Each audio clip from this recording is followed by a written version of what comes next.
The NFL draft is less than 1 month away, so today we are finally gonna do our first mock draft. People have been bothering me like crazy to do this, so I'm like, okay, I will. I finally gave in, okay? But let me know who you want your team to take in the first round down below. I mean, I want Seattle to take Will Anderson if he's somehow available. Not that he would be, but if he is and they pass on him, I don't know what I would do. I think that would be the end of me. But I'm a bit stupid, y'all know that, so don't flame me too hard for any of the picks I make. But also let me know what you would do differently. Be respectful though. But I mean, if you enjoyed today's video, like, subscribe, all that garbage, do that. Yeah, I appreciate it very much. Should take you like 2 seconds. I don't even want to, let's set a like goal of 1 million. If we can hit 1 million likes, share this with every person you know. I mean, hey, if you listening right now do it, we will eventually hit 1 million likes, you know what I'm saying? But okay, long intro over. Let's actually get into this mock draft. I don't know how to use PFF's garbage website. So with the first overall pick, the main rumor is that the Panthers will go CJ Stroud, so I believe that is what I am going to do here. It's not personally what I would do. I would go Bryce Young. He has much higher upside. He almost has like Mahomes level upside, while CJ Stroud is kind of like a bit faster Derek Carr or something. And that's not meant to be a shot. I mean, like, prime Derek Carr was pretty decent, but I just don't think he has the most upside in the world. Now, QB upside's kind of weird, because I mean, some of the best quarterbacks ever are players like Tom Brady, Peyton Manning, where they're not really athletic at all. They don't have the biggest arms in the world. So I don't know, you never know. It just depends on how much the player learns and how much they grow. But speaking of growth, I don't know what the transition is here. I don't know how this ties into any of this here, but the Texans at number 2. I mean, this is pretty obvious. If Bryce Young falls to them at number 2, I think they are creaming themselves. Yeah, I mean, he's the best quarterback in the class. I feel like that's more controversial than it should be. I don't know why people like CJ Stroud more than Bryce Young, just because Bryce Young's a little short king. I don't know. That's literally like the only knock on Bryce Young's game. I mean, every once in a while he'll have a questionable throw, but who doesn't? You know what I mean? If the Texans land Bryce Young, I think they are the winners of the last like 5 off seasons, because good lord, they've already done a crazy amount of stuff in the off season, and adding potentially an elite quarterback would, you know, push them over the edge. And I should preface this by saying I'm not going to do any trades because I don't really feel like it, and trades are absurdly hard to predict. Now, the Cardinals might trade down here. I don't know if they necessarily should, because I think Will Anderson is the, I guess, second best player in the class. Probably, why is it scrolling down? Go fuck yourself. Second best player in the class behind, obviously, Bijan Robinson, who is going to go later in this video. But yeah, I mean, Will Anderson, edge is like the most important position other than quarterback, and maybe left tackle. And of course, long snapper. Who could forget long snapper? But no, Will Anderson, that defense is obscenely like awful, which most of you would know if you've seen my Cardinals rebuild, the last video up. Go watch that after this video. It'll probably be in the end screen. I would appreciate if you did that. But yeah, no, Will Anderson would be a massive upgrade. I mean, there isn't really much to say about him. He's just elite. If he stays healthy, he should be like a top 5 pass rusher in the league. And at number 3 overall, I think you take that. Now, at number 4, this is where things get fun. The rumor is that they're going to take a QB. You could also think something else. You could go like Devin Witherspoon, Tyree Wilson. Why would you go Tyree? Well, they did lose Yannick Ngakoue, right? I don't think they replaced him. Oh yeah, they got the guy from the 49ers. I can't think of his name right now. I don't know if you would do that. I don't know if that would deter you from taking Tyree Wilson, but I don't think you do that anyways. I think here we are going to go Anthony Richardson. Now, it's kind of a weird one because your only other real quarterback there would be Gardner Minshew, and Anthony Richardson is a player that has to sit. I like him. I'm not as high on him as other people are. He's just athletic. He has a good arm, but as a quarterback right now, he's not that good. He needs to sit and learn. And with Gardner Minshew there, I mean, I love him, but in the last few years, he hasn't looked very good, so I don't know how long they keep him in there, so I'm worried they will go to Anthony Richardson too early, and that'll fuck him up. That'll ruin his confidence, and he'll turn into a bust. I don't know. Maybe he comes in and tears it up, but we'll see. I don't know if I would make that move. I might go with a Will Levis just because he's used to playing with dog shit. Not that the Colts team is bad, but I don't know. Throwing him him into the fire wouldn't be as bad as throwing Anthony Richardson into the fire, so that's another option you could make there. I don't know. Now, at number 5, God, Seattle's gonna do something weird. I already know it. They're gonna take, like, they're gonna go Jack Campbell top 5 or something. Watch. I'm calling it now. They're gonna do something really stupid. But no, I do think you go with the obvious here. I think you go Jalen Carter. Now, obviously, character concerns. Stop scrolling down, you fucker. Obviously, there are character concerns, but in Seattle, I don't feel like those are gonna be as concerning, maybe. Better than him going to, like, fucking Vegas or something. Seattle has typically done pretty well with character concern guys, and I see him as one of the 5 best overall players in this class. For some reason, I do see him on the Lions. I don't know why. That's kind of predictive / kind of just something I see in my mind, but I don't know. We'll see. Now, with this next pick, I'm actually having a hard time knowing what to do here. Now, corner isn't necessarily a desperate need for the Lions, but they're kind of lacking like a truly great corner. I mean, they have Okuda, who could be great, has been great at times, but has also been pretty shitty at times. I mean, Mosley is fine. I don't really see him becoming elite or anything. Cameron Sutton's a good slot, but I don't know. I think we're gonna go Devin Witherspoon, has been a fast riser in the last few weeks. Could also go receiver. I mean, I like the needs there. Those are 3 other positions I was thinking about taking, but there wasn't really anybody here worth taking this early. So yeah, Devin Witherspoon will be the pick there. I do think he is the best corner in this class. Gonzalez isn't far behind. He was consensus like first corner off the board, but now it's Witherspoon, so I don't know. I like the pick. Now with the Raiders, I don't think Raiders fans would like this one a lot. I know a Raiders fan that was very not happy about the idea of them taking Will Levis, so that's what we're gonna do. I mean, Jimmy G is your bridge quarterback. Will Levis is a very high upside quarterback, kind of just dealt with dog shit his not entire time at Kentucky. Well, kind of. The offensive line there was horrible. And like I said in my last video, which if you haven't checked out yet, you should again, I kind of like that he dealt with dog shit there, because it kind of gets him ready for being on the Raiders. But no, he just dealt with a really bad offensive line, so he had to get the ball out quick, but I feel like that's not necessarily a bad thing, because if he has a bad line in the league, then he will be used to getting the ball out quick and that kind of stuff. Now, Atlanta at number 8, I think you just go best player available, and that is Mr. Tyree Wilson. You need a pass rusher. I don't love Lorenzo Carter. I do like Arnold Ebiketie, though, and I feel like the duo of him and Tyree Wilson could turn into an elite group. Not much else to say about that one. I think you take best player available. Now, the Chicago Bears at 9. This is where it gets kind of interesting. You know what?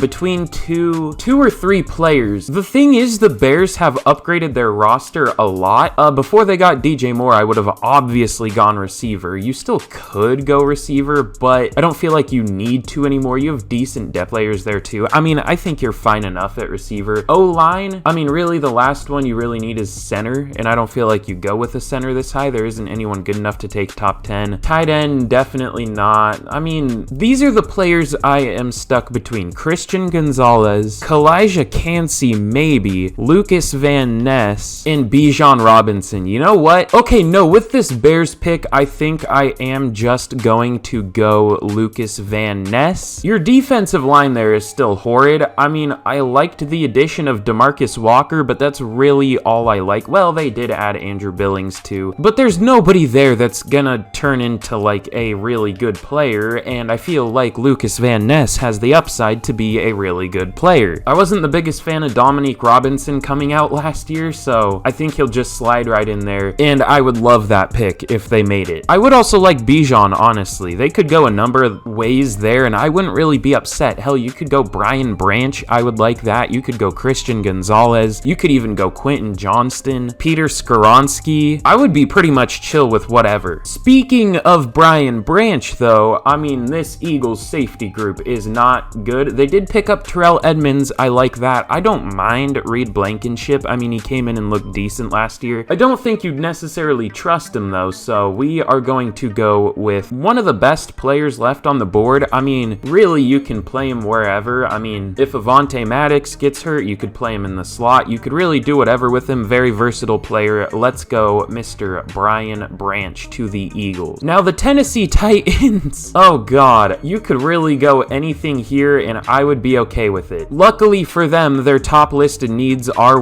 wide receiver and offensive line. I actually agree with that, and 3 of the 4 top listed players on the board are wide receivers or offensive linemen. I am actually going to go Quentin Johnston here, I believe. Yeah, let's go Quentin Johnston. I mean, you could really go whatever there and I would be okay with it. Hell, you could go Christian Gonzalez, you could go Peter Skoronski, you could go, hell, I don't care if you take Kalijah Kancey, you just need something there. That team is terrible. Well, I shouldn't be that harsh. I mean, they definitely have weaker positions, and I feel like receiver and offensive line are those weaker positions. That pick was pretty much interchangeable with Peter Skoronski. You could go either one of those there, and I would be equally happy. I just feel like it's a deep offensive line class. You can get another lineman later in the draft. So yeah, I'm fine with that. And with the Texans on the board, this is actually kind of a tough one. You know what? Let's go Jackson Smith-Njigba. Him and Robert Woods will probably split rep in the slot year 1, and then he will probably fully take over next year. I just feel like you gotta get weapons for Mr. Bryce Young there. I don't necessarily love what they have at receiver. I do like John Mechie. I like Robert Woods, I guess, but I feel like Jackson Smith-Njigba could be an elite slot receiver. Now with the Jets, I mean, it's pretty obvious what we're gonna do here. Let's go Peter Skoronski. That offensive line is not great. It doesn't stay healthy. So we're just gonna go with the best lineman on the board, and that's gonna be Peter Skoronski. Now the New England Patriots. I didn't actually realize how bad their corner group was, so the fall is gonna stop for Christian Gonzalez. He's gonna go to the Patriots. Very athletic corner, obviously. I was also thinking about going like Paris Johnson or something. It says they need QB. I don't think they're looking to replace Mac Jones, and I don't think you would go with Tanner McKee here. So Christian Gonzalez is gonna be the pick. Now the Green Bay Packers here, they're probably gonna go like BJ Ojulari or something. They're gonna do some weird shit here probably, but let's actually give them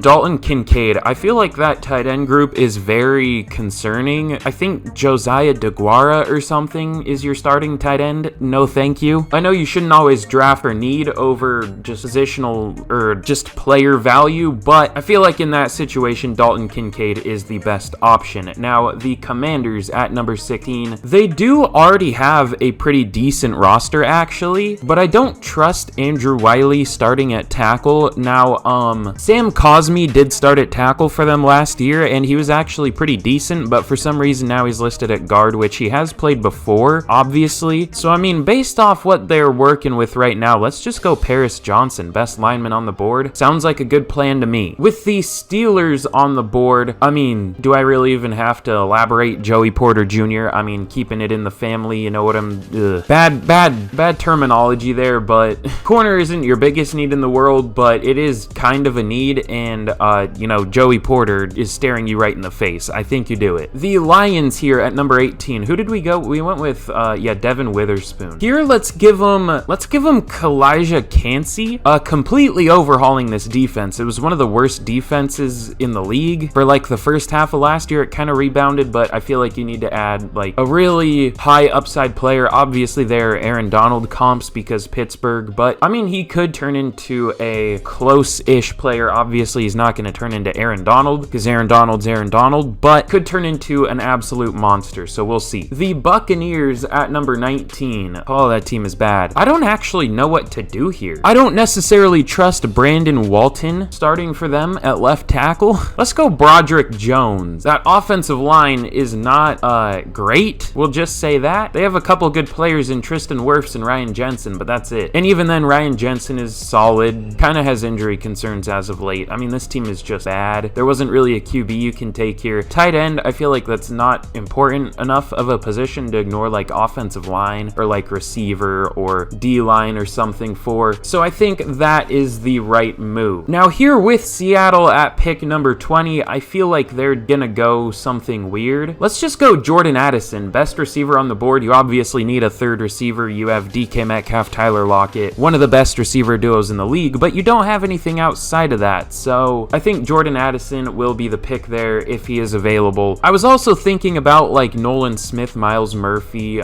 someone someone like that, but I don't know. Now, of course, the Dolphins are stupid, so no more first-round picks. So we are skipping to the Chargers. For some reason, I really see Zay Flowers on the Chargers. Maybe it just makes me think Brandon Flowers or something. I don't know. But yeah, you really don't have a speedy option there. You had like Jalen Guyton, or was he even on the team last year? Or am I thinking of someone else? I don't know. I feel like you just need a better deep threat, and Zay Flowers will be that for you. The Ravens at number 22. Let's just go with probably the best player left on the board in Deontay Banks. You need corner there. You also need receiver, clearly, but I don't really think there's anybody left on the board worth taking here. I mean, you could go Downs. I like Downs a lot. Hell, you could go Jalen Hyatt. I don't love Jalen Hyatt, but you could. So yeah, I think Deontay Banks is the right option there. You're working with Brandon Stevens starting at corner and Damarian Williams. No thank you. With the Vikings at pick number 23, I think we're gonna go Brian Brzee here finally. Kind of slipping. He used to be considered a top 10 pick, and then people realized he's not all that good. So I do still think he's worth a first round pick, but I don't think he was worth obviously a top 10 pick. Their defensive line group isn't great. I mean, Kairos Tonga, Dean Lowry, Harrison Phillips is solid. You have okay players there, but I think drafting Brian Brzee is an immediate upgrade. I like that pick a lot. With this next pick here, I'm actually gonna go DeJuan Jones. You did just lose Juwan Taylor, so DeJuan Jones can immediately come in and be your new right tackle. The New York Giants here. Your edge group is not great there. I don't know how good of a fit Nolan Smith would be, though. I mean, I shouldn't say their edge group isn't great, because you obviously have Kayvon Thibodeau, who you expect to be a really good player, and Azeez Ojulari, who's been fine, but outside of those two, you don't really have anybody. Let's just take Nolan Smith for fun, you know what I'm saying? Athletic Freak, obviously. I think he broke the record for, like, defensive line vertical jump, which is interesting. That's scary, because that's arguably the most important combine attribute for a pass rusher, because, you know, that equals get off and all that kind of stuff, like I get off to your mother. So yeah, I like that pick. You could also go receiver, but I feel like you are getting as good of players in the second round, so I feel like you just wait until then. The Dallas Cowboys, as we are kind of coming to the end here. You did just lose Dalton Schultz, and probably the best, maybe the best tight end in the class in Michael Mayer is staring you right in the face. Gonna kill defenses out there, murder them if you will. That's not very funny, it's an overused joke, but is a good tight end, very well balanced tight end. So I think that is a worthy pick. The Buffalo Bills, it has Antonio Johnson really low. I don't necessarily agree with all of the needs it has listed here. I feel like the Bills really need a tackle. I don't trust Spencer Brown. I liked him coming out. He has not been very good in the league so far. Anton Harrison is going to be the pick to the Bills here. Kind of a no-brainer. Sounds good to me. Am I really going to have Bijan Robinson falling out of the first? I feel weird for that, but there isn't really any team here where I could be like, yeah, that makes sense. I mean, all these teams have much bigger needs. The only one where it would have been feasible is like the Bears at number 9, or the Patriots at number 14. Maybe the Lions. For the Bengals here, I almost forgot about Osiris Torrance. Yeah, he's gonna be the pick. That's a no-brainer. You need a better offensive line around Joe Burrow. I don't love that they have Cordell Volson still starting. Yeah, I think Torrance is the right move there. Here at pick 29, we are going to go Myles Murphy. That defensive line is not good for the Saints. Carl Granderson, meh. Peyton Turner, meh. I mean, if you take Myles Murphy, he's probably gonna come in day one and start. Enough said. Who did we go earlier for the Eagles? It was Brian Brandt. Okay. I feel that Josh Downs would be pretty... No, we're going Bijan Robinson. We're not gonna have him slip fully out of the first. They obviously did lose Miles Sanders. I don't fully trust Kenneth Gainwell to start for running back at them. I like him. I don't fully trust him as the starter yet. So we're gonna bring in one of the best running back prospects ever. One of the best overall prospects I've seen. Should have gone a lot earlier. Probably will go at least top 15. But yeah, that pick makes a lot of sense. I know running back isn't great to take in the first round, but if it's a player that good, you do it. And the Kansas City Chiefs. I'm actually kind of having trouble with this pick. I guess let's just go Felix. Let's go Cam Smith. Best corner on the board. I don't love the corner group you have there. I mean, it's fine, but it's very thin. So Cam Smith, probably a day one starter, which is hard to come by on the Chiefs roster, so that is a good pick in my eyes. But overall, let me know what you thought of this mock draft. Be respectful, you know what I'm saying? I'm doing my best. I'm stupid, y'all know that. Let me know what you would have done differently. I definitely would have taken Bijan Robinson earlier. I don't know why I had him falling so far, but I feel like all the picks I made are potential options. I expect that at least a few of these will happen. I'm sure none of them will because I said that, but we will see. But that is the end of today's video. Again, if you enjoyed, like, sub, turn on notifications. Let me know who you want your team to pick and what I should have done differently. There will be a video on the screen now. Watch one of those if they're interesting. If not, I hope you have a good rest of your day, and I will see you guys again on Sunday for another video. Goodbye.